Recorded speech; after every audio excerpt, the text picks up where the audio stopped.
For many, the creation of India and Pakistan as individual independent nations was chaotic and rushed. Initially, the British colonial authority in the Indian subcontinent had begun the process of leaving by the end of 1948, but as the local situation became increasingly unsettled, the date was bumped up by an entire year. This proved to be especially troublesome because of the fact that giving the subcontinent freedom was not the only thing being done. When it was first decided that the British would leave, negotiations began between the British and Indian representatives, particularly the representative of the Indian National Congress Party, Jawaharlal Nehru, and the voice of India's Muslim League, Mohammad Ali Jinnah. The latter was concerned that an independent, united Indian subcontinent would create an unfair political environment for the Muslim minority in the Hindu-dominated region. Jawaharlal Nehru, however, was in favor of a united India. The Brits were simply in favor of leaving as soon as possible, which would eventually result in the decision to partition the Indian subcontinent into a Muslim and Hindu majority. Hey, Nikolai here. Thank you for being here and for constantly watching our history videos. Your relentless support and interest mean the world to us. All of our videos require many hours of researching, writing, creating assets, and animating. As we try our best to provide as many high-quality videos as possible, we could definitely use some help. The best way to directly support our work is to become a YouTube member or a Patreon. This is by no means mandatory, but if you do so, you will get ad-free early access to all of our videos, credit at the end of each project, access to parts and assets of our next videos, and even get to vote on topics. Your membership will help us bring you more of the content you love and ensures that we can continue creating and sharing all these documentaries together. The links are down in the description and pinned comment. Thank you very much for your consideration. The main goal was to divide India into a Hindu-majority Indian state and a Muslim-majority state of Pakistan.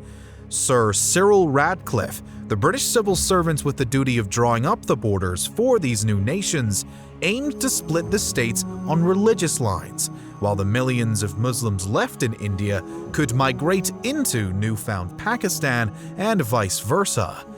This, however, did not happen so simply. Given the option of choosing either side, some of the princely states that had previously been part of British India struggled to decide between either India or Pakistan. Jammu and Kashmir would be the most notable of these, as the region had a complex religious demographic that made it nearly impossible to pick a side. And this, unfortunately, would not sit well with India or Pakistan. When the partition became official, the ruler of Jammu and Kashmir, Hari Singh, also known as the Maharaja, had at first hoped to maintain his princely state as its own independent entity.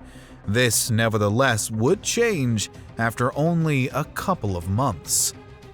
What actually occurred next is hotly debated, due to the fact that both sides have vastly differing claims as to how tensions escalated and why. According to India, Pakistan was the clear aggressor.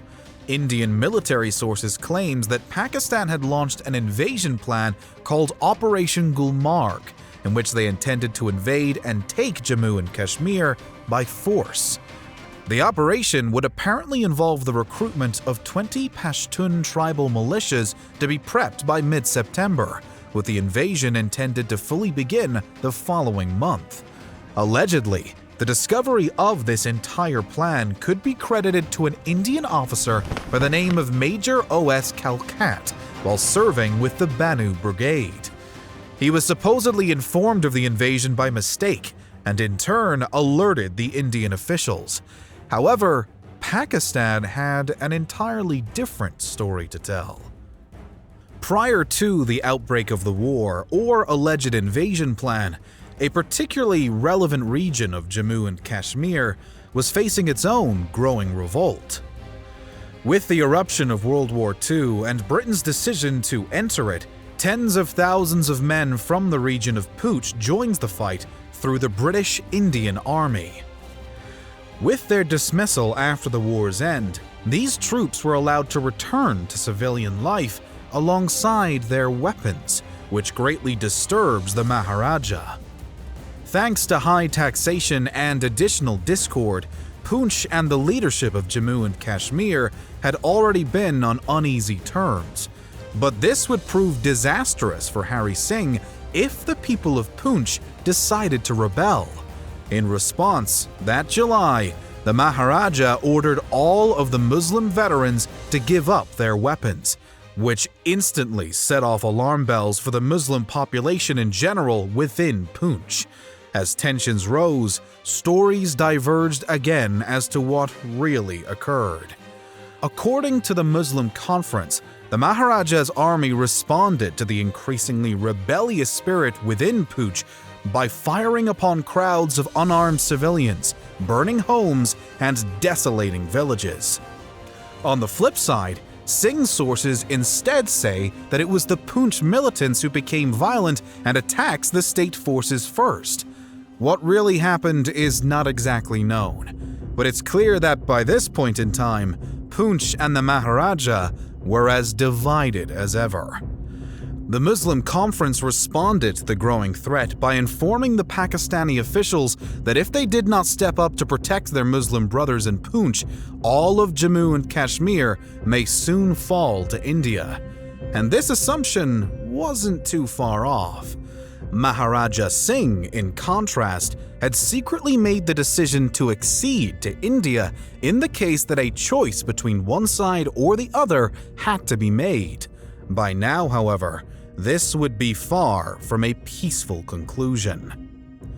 Pakistan was already cutting ties with Jammu and Kashmir in the form of resources and supplies, and the true revolt was building. Whether it be because of a pre-planned invasion operation or in response to oppression and violence from Maharaja's government, Pakistan was on its way to the borders of Poonch. The first significant armed conflict in the region is believed to have occurred at Thor at the start of October, as the rebels began their campaign to take control of Poonch, which they found quick success with. Even without the official power or aid of the Pakistani army by this time, the rebels of Poonch were holding their ground, which subsequently pushed the fearful Maharaja into the arms of India. Initially, Singh requested military aid from India, but was told in reply that in order for Jammu and Kashmir to receive such help, it would have to accede to India first. This was a fair enough deal for the Maharaja, and thus it was accepted. It was this, though, that pushed Pakistan to officially mobilize its army for war in Jammu and Kashmir. Claiming that India had now obtained the state through violence, Pakistan wanted to take matters of Jammu and Kashmir into its own hands. By May of 1948, Pakistan was officially a belligerent in the war. Before the full-blown involvement from Pakistan, however, between the rebels and the Jammu and Kashmir Muslim state forces who would defect upon deployment, the side of Poonch quickly took the upper hand. As the war picked up, pushing from near the Pakistan border over farther north, Jammu and Kashmir's Gilgit scouts switched sides and joined the rebellion, making a notable territorial victory from early on. Nevertheless, the war was greatly chaotic as both sides clashed over regions and villages such as Janga and Uri. By this point, India had sent in its military aid, and the Allied state forces began to create a more stable front. As fall came to a close, the number of Indian reinforcements grew big enough for a counterattack to be launched upon the northern part of the front line. The rebel forces were consequently pushed back to Uri and beyond, as the Indian troops recaptured some of the previous lost territories along the way. Along the rest of the front line, the fight raged on just the same as the rebels made headway farther and farther from the border. Still, India was not done sending reinforcements and military support, including another counterattack down south which pushed the front line back toward Pakistan, having previously reached as far as Janga. However, up towards the center, Poonch was still under siege, and Indian reinforcements were proving useless at relieving the state defenders of the attack. More territory, such as Mirpur, would fall to the rebels, as the front line began moving back away from the Pakistani border once more. Janga, for example, was retaken, before the line stalled for some time.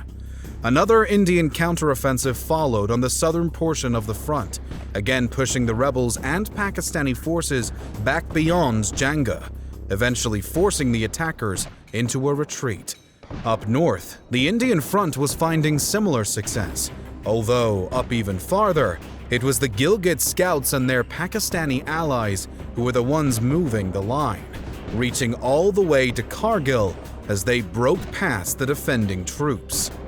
Leh was next besieged by these invaders, although the city would not fall and the attackers were eventually pushed back.